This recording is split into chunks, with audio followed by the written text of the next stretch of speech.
Muchas gracias, diputado presidente. Señoras diputadas, señores diputados, quiero sumarme a esta discusión amplia que ha tenido el presupuesto extraordinario. Primero, para reconocer el esfuerzo de la Comisión de Asuntos Hacendarios. Ciertamente fue el mismo plenario quien adoptó un procedimiento, digamos, rápido para atender los presupuestos, pero eso no quita complejidad a cada vez estudiar con menos tiempo un presupuesto con mucho detalle en medio de una circunstancia tan particular del país. Y eso es importante visibilizarlo acá. Esta Asamblea Legislativa está en la discusión de este presupuesto antes de la votación de un presupuesto que se había presentado, casi que de forma unánime, con una gran mayoría, el plenario le dijo no al gobierno en el presupuesto que se envió, y que por eso es que se da la elaboración de este, con un recorte más amplio, con partidas presupuestarias convocadas para poder hacer cambios, para poder revisar, para poder también hacer anotaciones en cuanto a los saldos, normas de ejecución presupuestarias y demás. Y eso, pues, para nosotros es de suma importancia porque no solamente lo pedimos, sino que también estamos dispuestos a vigilarlo ahí. Y cuando hablamos de recorte al gasto, tenemos que quitar de nuestra mente únicamente aquellas partidas que llamamos como pichuleos, aquellas partidas pequeñas, que sin duda hay que recortarlas y tocarlas, que son gasto superfluo, pero que hay que entrarle más allá, si queremos efectivamente atender el déficit fiscal, si queremos precisamente poder que la plata alcance y que el Estado pueda financiarse con los recursos que cada vez vienen disminuyendo. Una disminución de 1.2 billones de colones que sin duda representan un reto para este país, representan un reto para el accionar de la Asamblea Legislativa.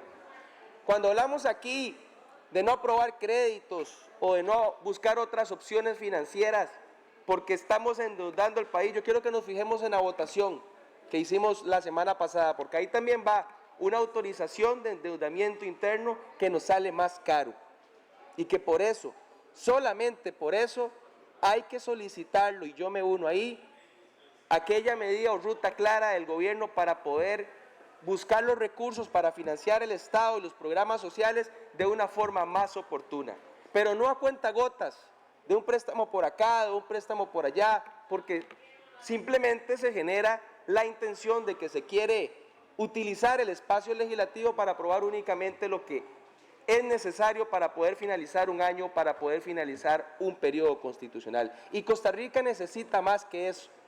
Necesita no solamente enviar presupuestos con autorización de financiamiento interno, sino una hoja de ruta para atender un problema que ya estaba y que lo que hace esta pandemia es acelerar y desnudar cada vez más aquellas situaciones que ya se venían dando desde hace mucho tiempo. Yo escuché con atención algunos discursos presentados acá, particularmente el de nuestro compañero Luis Ramón Carranza, quien en una explicación prácticamente dijo acá de que cuál era el miedo a entrarle a los grandes evasores, a los que más tienen. Prácticamente eso fue lo que dijo. Posiblemente tenga razón, mi estimado compañero. Pero eso es también obviar la cuota de responsabilidad que tiene el gobierno. Dentro de los primeros decretos que firmó Luis Guillermo Solís fue para levantar una medida del gobierno de Laura Chinchilla, precisamente para que el Estado no negocie con esos grandes evasores.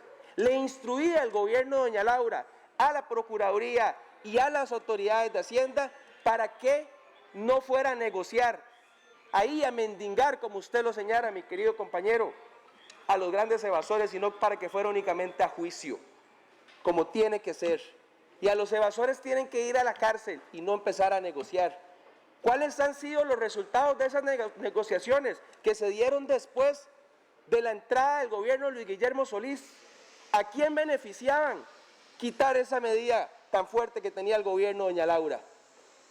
Hay un proyecto de ley presentado por este diputado en la Comisión de Hacienda, que espero sea pronto enviado a este plenario para que ahí sí debatamos y podamos darle las herramientas al Ministerio de Hacienda, a la Procuraduría y al Estado costarricense para que pueda intervenir a los grandes evasores. Esa es la responsabilidad que también tiene el Poder Ejecutivo. ¿Cuáles hubiesen sido también la posibilidad de endeudamiento, de calificación de riesgo, si en aquella ocasión, tal vez de forma más oportuna, en esa administración se hubieran aprobado los eurobonos, sin generar una discusión que al final de cuentas nos tiene pagando hoy intereses de endeudamiento cada vez más caro? Pero bueno, dejando ese tema ahí, que sin duda no podemos despejar a la hora de discutir un presupuesto extraordinario, lo cierto del caso es que todas las fracciones, todas y todos hemos puesto de manifiesto en esta discusión la disposición de poder entrarle a medidas estructurales y medidas fuertes. Y ahí es donde yo quiero que tomemos esa disposición y la mantengamos, porque sencillamente lo que hay que hacer por este país en los próximos meses no es tarea sencilla. No es tarea fácil en medio de una pandemia que nos acecha, no es tarea fácil en medio de una reactivación económica nula, no es tarea fácil en medio de un gobierno que cada vez patea el balde, pero bueno, lo cierto del caso es que estamos aquí con un plazo transitorio para tomar decisiones. Y ahí es donde este presupuesto toma un gran valor, porque no solamente se inyectan recursos a la caja, ni recursos para atender la emergencia a las personas que menos tienen, sino que también se da un recorte significativo, a mi juicio, del gasto. ¿Qué es lo que viene? No es suficiente este recorte, hace falta más, desde luego. Y no podemos solamente decir que pidamos más recortes si nosotros mismos no estamos en la disposición de hacer por lo menos un parámetro de qué es lo necesario y qué no. Desde luego que a nadie le gusta recortar infraestructura, ni al CONAVI, ni a ninguna municipalidad, ni tocar programas sociales. Ahí es donde esta Asamblea Legislativa, tal vez indistintamente de lo que el gobierno de la República envíe, el Poder Ejecutivo en sus presupuestos, tener una claridad de a qué le vamos a entrar primero y qué vamos a reservar para lo último, cuando ya la situación, si no mejora, tengamos que entrarle. Porque solamente esos filtros, esas variaciones nos van a permitir entrarle como corresponde a un presupuesto inflexible, pero un presupuesto que no tiene contenido presupuestario. Fue esa la primera observación que se le hizo cuando se rechazó el presupuesto pasado, de que el gobierno no podía seguir gastando como si no tuviéramos acá una pandemia. Yo quiero sumarme también a la discusión, diputado presidente, en medio de un presupuesto que enmarca el accionar del Poder Ejecutivo y los poderes de la República, la atención necesaria que requiere el sector productivo de este país para mejorar la situación económica. Los créditos que vienen perfectamente pueden convertirse en una herramienta para ayudar al sector productivo del país y no solamente financiar los presupuestos que requieren las instituciones y las entidades del Estado. Cuando logremos también entrarle a esos temas, estaríamos hablándole a las próximas generaciones y no a los que estamos ahorita acá, de que vamos a heredar un partido, un país que pueda ser capaz de dejar las banderas, dejar las agrupaciones, dejar los partidos para poder ver realmente en la situación en la que estamos. Otros países centroamericanos también ya están en esta discusión amplia. Panamá, país vecino nuestro, viendo cómo le pone el salvavidas al sector productivo que ya anuncia despidos masivos y que ya anuncia, lejos de todos los beneficios que le pudo dar para instalarse. ¿Cuáles son las medidas que Costa Rica está dispuesto a contener? Por ahí hablaron también de impuestos a zonas francas después de ser un baluarte en la generación de empleo calificado. ¿Estamos dispuestos a entrarles a eso?